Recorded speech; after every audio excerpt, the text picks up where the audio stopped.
Russia के एक news channel ने एंकरिंग के लिए किसी इंसान को चुनने की बजाय एक एआई रोबोट को चुना है।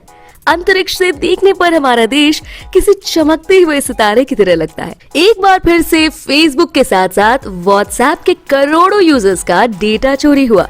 चाइना ने दुनिया का पहला ऐसा रेफ्रिजरेटर बनाया जो चिप की मदद से चलता है। आज के इस वीडियो में हम आपको देश दुनिया की कुछ ऐसे ही इंटरेस्टिंग न्यूज को दिखाने वाले हैं। हमारे आज के इस इंटरेस्टिंग वीडियो को आखिर तक जरूर देखें। AI robot hosting news. किसी ने नहीं सोचा होगा कि देखते ही देखते आर्टिफिशियल इंटेलिजेंस इतनी तेजी से हमारी जिंदगी में अपनी जगह बनाएगी कि अब इसका इस्तेमाल टीवी एंकर के रूप में भी होने लगेगा। रूस में एक लोकल न्यूज चैनल ने मौसम की जानकारी देने वाले अपने कार्यक्रम में एक एआई आधारित वर्चुअल एंकर का इस्तेमाल करना शुरू कर दिया है। चैनल ने इस एआई एंकर का नाम स्नेझाना टुमानोवा रखा है और इस वर्चुअल एंकर का खुद का सोशल मीडिया अकाउंट भी है। रूसी टीवी न्यूज चैनल सोवोई टीवी ने मंगलवार को स्नेझाना टुमानोवा नाम की एक एआई वर्चुअल एंकर को पेश किया जो चैनल के लिए मौसम की जानकारी देगी। इस एंकर के साथ चैनल एक खास फ्यूचर फोरकास्ट नाम का वेदर फोरकास्ट एपिसोड चलाएगा। चैनल ने खुलासा किया है कि कार्यक्रम न्यूरल नेटवर्क्स का उपयोग करके चलता है, जिसमें एक वर्चुअल एंकर ऑपरेट करता है, दूसरा टेक्स्ट करता है और तीसरा ग्राफिक कंटेंट जनरेट करता है। ये कार्यक्रम दिन में 5 बार प्रसारित होगा। इंडिया लुक्स लाइक अ ग्लूमी स्टार। नासा ने दिखाई अंतरिक्ष से धरती की रात की तस्वीर निकाली। तस्वीर में भारत एक चमकते सितारे की तरह दिख रहा है, जो नजारा दिखने में गजब का खूबसूरत लग रहा है। WhatsApp Facebook data breach. Bharat में व्हाट्सएप के 1 करोड़ से ज्यादा और फेसबुक के 17 लाख से ज्यादा यूजर्स का डेटा चोरी हुआ है। पता चला है कि आरोपियों ने कम से कम 100 जालसाजों को डेटा बेचा था, जिन्होंने इसका इस्तेमाल साइबर अपराधों के लिए किया। इस मामले में साइबराबाद पुलिस ने 7 लोगों को गिरफ्तार किया है। इन आरोपियों को 140 से अधिक कैटेगरी में इंफॉर्मेशन को बेचते पाया गया था। इसमें कई जालसाजों को डेटा बेचा गया था। सोशल मीडिया और मैसेजिंग प्लेटफॉर्म से लाखों यूजर्स के डेटा की चोरी का एक मामला पकड़ा गया है और इसमें शामिल गैंग कथित तौर पर सरकार और महत्वपूर्ण संगठनों से जुड़े संवेदनशील डेटा की चोरी और बिक्री में शामिल था। इसमें 2.5 लाख से अधिक सैन्य कर्मियों की डिटेल और लगभग 16.8 करोड़ नागरिकों का गोपनीय डेटा शामिल है।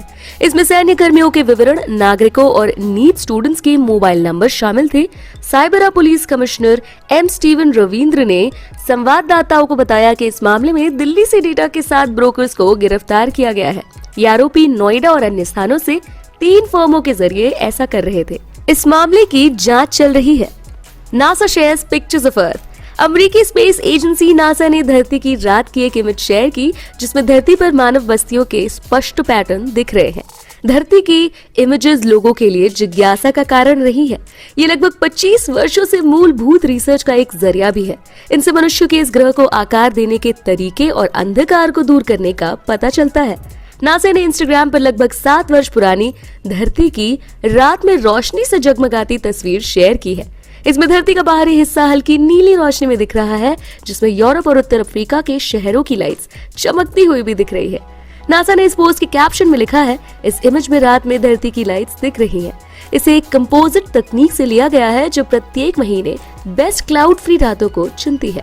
नासा के पूर्व साइंटिस्ट मिगेल रोमन के हवाले से बताया गया कि इस डेटा का इस्तेमाल करके हम पावर डिलीवरी, तूफान, भूकंप और टकरावों जैसे बदलाव की निगरानी कर सकते हैं। Remember Kitty O'Neil? गूगल ने डूडल के जरिए 24 मार्च किटी ओनील को याद किया। उनका 77वां जन्मदिन है। किटी को दुनिया की सबसे फास्ट वुमन यानी कि दुनिया की सबसे तेज महिला का टाइटल प्राप्त है। गूगल डूडल को गेस्ट आर्टिस्ट मिया टी जैंग ने बनाया, जो किटी ओनील को समर्पित है। किटी ओनील को अमेरिका की स्टंट परफॉर्मर के रूप में जाना जाता है। वह रॉकेट ईंधन से चलने वाले सबसे तेज व्हीकल को चलाने के लिए भी मशहूर हुई। आइए आपको किटी के बारे में कुछ और रोचक तथ्यों से रूबरू करवाते हैं। किटी ओनील का जन्म 24 मार्च को सन 1946 में अमेरिका में हुआ था। जन्म के कुछ शुरुआती महीनों के भीतर ही उनको कई बीमारियों ने घेर लिया और उन्हें बहुत तेज बुखार आया। इसी दौरान उनकी सुनने की शक्ति चली गई और किटी बहरी हो गई। लेकिन इतनी कम उम्र में भी बड़ा झटका झेलने के बाद भी उन्होंने जिंदगी से हार नहीं मानी। Google bans Chinese apps. Google समय समय पर अपने ऐप स्टोर से मैलवेयर रखने वाले ऐप्स को बैन करती है। लेटेस्ट एक्शन में कंपनी ने एक चाइनीज डेवलपर के कई ऐप्स को अपने प्ले स्टोर से हटा दिया है और लोगों को भी इन ऐप्स को तुरंत डिलीट करने की सलाह दी है। ऐप्स बनाने वाली कंपनी चाइनीज ई कॉमर्स दिग्गज पिंडुओडुओ है, जिसके दावे के अनुसार उसने 800 मिलियन से अधिक एक्टिव यूजर्स है। इतनी बड़ी संख्या में एक्टिव यूजर्स रखने वाली कंपनी के ऐप्स में मैलवेयर का होना गंभीर मुद्दा है। टेक क्रंच की रिपोर्ट के अनुसार गूगल ने पिंडुओडुओ नाम की चाइनीज ई कॉमर्स कंपनी के ऐप्स में मैलवेयर होने का दावा किया है। हालिया हफ्तों में कई चाइनीज सिक्योरिटी रिसर्चर्स ने इस कंपनी के ऐप्स में मैलवेयर होने के आरोप लगाए हैं। रिसर्चर्स का कहना था कि ऐप्स में यूजर्स की निगरानी के लिए डिजाइन किए गए मैलवेयर शामिल है।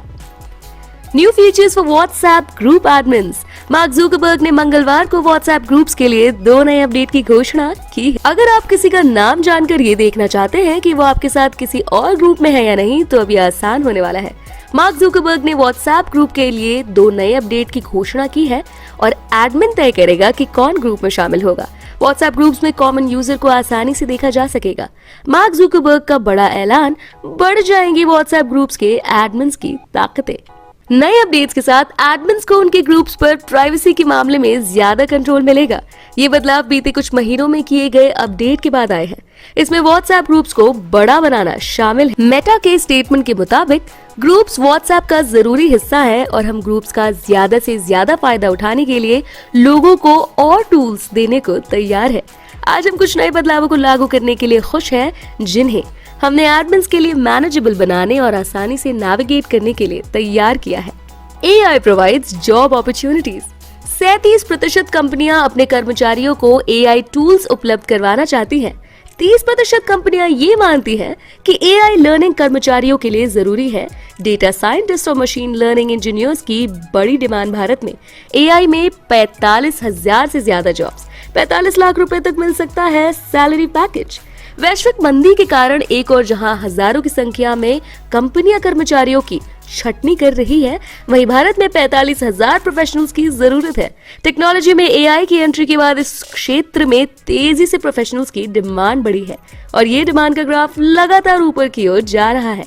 इसी के चलते एक टेक स्टाफिंग फर्म ने खुलासा किया है कि वर्तमान में आर्टिफिशियल इंटेलिजेंस के क्षेत्र में 45,000 से ज्यादा प्रोफेशनल्स की जरूरत भारत में है।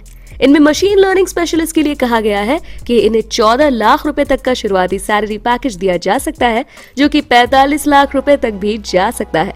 आर्टिफिशियल इंटेलिजेंस में भारतीयों के लिए एक बड़ा अवसर बताया गया है। ये सर्वे टीम लीज डिजिटल ने जारी किया है, जो कि एक टेक स्टाफिंग फर्म है। IANS की रिपोर्ट के अनुसार कंपनी का कहना है कि भारत में AI के क्षेत्र में डेटा साइंटिस्ट और मशीन लर्निंग इंजीनियर्स की बड़ी संख्या में डिमांड है।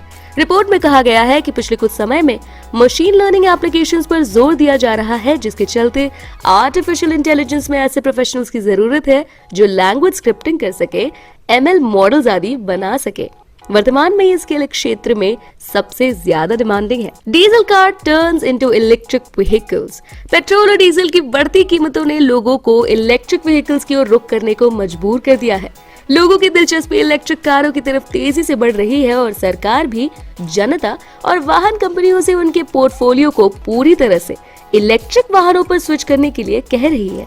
इस बीच कुछ लोग ऐसे भी हैं जो अपनी पुरानी कारों को किसी न किसी तरह मॉडिफाई करते हैं, जिससे उनकी ईंधन पर निर्भरता खत्म हो जाए। ऐसे ही एक शख्स मनोजीत मंडल हैं, जिन्होंने अपनी पुरानी टाटा नैनो कार को सौर ऊर्जा यानी सोलर एनर्जी से चलने वाली कार में बदल दिया है। पश्चिम बंगाल में एक कार उत्साही मनोजीत मंडल आजकल मीडिया में सुर्खियां बटोर रहे हैं। इनके चर्चे चारों ओर छाए हुए हैं, क्योंकि इन्होंने अपनी एक पुरानी टाटा नैनो कार को सोलर एनर्जी से चलने वाली कार में मॉडिफाई किया है। NDTV के अनुसार पेशे से उद्योगपति मंडल ने इस कार को इस तरह मॉडिफाई किया है कि सोलर एनर्जी की वजह से अब कार महज 30 रुपए के खर्च के साथ 100 किलोमीटर चलती है। ऑस्कर्स 2023 नाटू नाटू। दुनिया के सबसे बड़े फिल्म पुरस्कार अकेडमी अवार्ड जीत चुका फिल्म RRR का गाना नाटू नाटू दुनिया भर में धूम मचा रहा है। इस गीत ने फिल्म रिलीज होने के बाद ही लोकप्रियता पा ली थी, लेकिन ऑस्कर जीतने के बाद ये गाना बड़े बड़े मंचों पर भारत के शानदार म्यूजिक की विरासत को पेश कर रहा है। नाटू नाटू गाने का जलवा Tesla light show Tesla light shows ने भी दिखाई दिया, जहां टेस्ला कार्स को इस गाने की धुन पर लाइट शो करते हुए दिखाया गया। इसका वीडियो सोशल मीडिया में वायरल हो रहा है। Indian government restrictions for OTT platforms. OTT platform पर अश्लील कंटेंट को लेकर शिकायतें बढ़ रही हैं। सुप्रीम कोर्ट भी इस मुद्दे पर नाराजगी जता चुका है। OTT प्लेटफॉर्म्स पर अश्लील कंटेंट को लेकर सख्त हुई सरकार। इस तरह की शिकायतों पर सरकार ने कड़ी कार्रवाई करने की चेतावनी दी है। केंद्र सरकार ने चेतावनी दी है कि वो अश्लील और आपत्तिजनक कंटेंट की शिकायतों को लेकर ओवर द टॉप यानी OTT प्लेटफॉर्म्स के खिलाफ कार्रवाई करने से पीछे नहीं हटेगी। इससे पहले भी सरकार की ओर से इन प्लेटफॉर्म्स को इस तरह के खराब कंटेंट से बचने की सलाह दी जा चुकी है। Information and broadcasting minister Anurag Thakur ने कहा है, क्रिएटिविटी की आड़ में अनुचित भाषा को बर्दाश्त नहीं किया जाएगा। OTT प्लेटफॉर्म्स पर अश्लील और आपत्तिजनक कंटेंट की बढ़ती शिकायतों को लेकर सरकार गंभीर है। अगर इसे लेकर नियमों में बदलाव करने की जरूरत है तो मिनिस्ट्री इस पर विचार करेगी। इन प्लेटफॉर्म्स को क्रिएटिविटी के लिए छूट दी गई थी, अश्लीलता के लिए नहीं। जब कोई एक लिमिट पार करता है तो क्रिएटिविटी की आड़ में अनुचित भाषा को बिल्कुल स्वीकार नहीं किया जाएगा। इस पर जो भी जरूरी कार्रवाई करने की जरूरत है, सरकार उससे पीछे नहीं हटेगी। China made first quantum chip refrigerator. China ने क्वांटम चिप के लिए रेफ्रिजरेटर तैयार किया है। ये दुनिया का पहला रेफ्रिजरेटर है जो क्वांटम चिप को एक उचित वातावरण देता है ताकि क्वांटम चिप का निर्माण ज्यादा बेहतर तरीके से किया जा सके। चीन द्वारा बनाया गया ये रेफ्रिजरेटर क्वांटम चिप निर्माण में बड़ी कामयाबी माना जा रहा है। आइए इसके बारे में आपको विस्तार से जानकारी देते हैं। चीन दुनिया का पहला ऐसा देश बन गया है जिसमें क्वांटम चिप के स्मूथ ऑपरेशन के लिए एक रेफ्रिजरेटर तैयार कर लिया है। इसे ओरिजिन क्वांटम कंप्यूटिंग टेक्नोलॉजी नामक कंपनी ने बनाया है। ग्लोबल टाइम्स की रिपोर्ट के अनुसार क्वांटम चिप के लिए कहा जाता है कि इसका निर्माण करने में बेहद पेचीदा प्रोसेस का इस्तेमाल होता है, क्योंकि क्वांटम चिप मैन्युफैक्चरिंग में चिप के आसपास का वातावरण, तापमान, आसपास का शोर, वाइब्रेशन, इलेक्ट्रोमैग्नेटिक वेव्स और यहाँ तक कि हवा में तैर रहे बेहद महीन कण भी प्रभाव डालते हैं। अगर आपको हमारा ये वीडियो पसंद आया हो तो लाइक करें और अपने व्यूज को कमेंट में लिखना ना भूलें।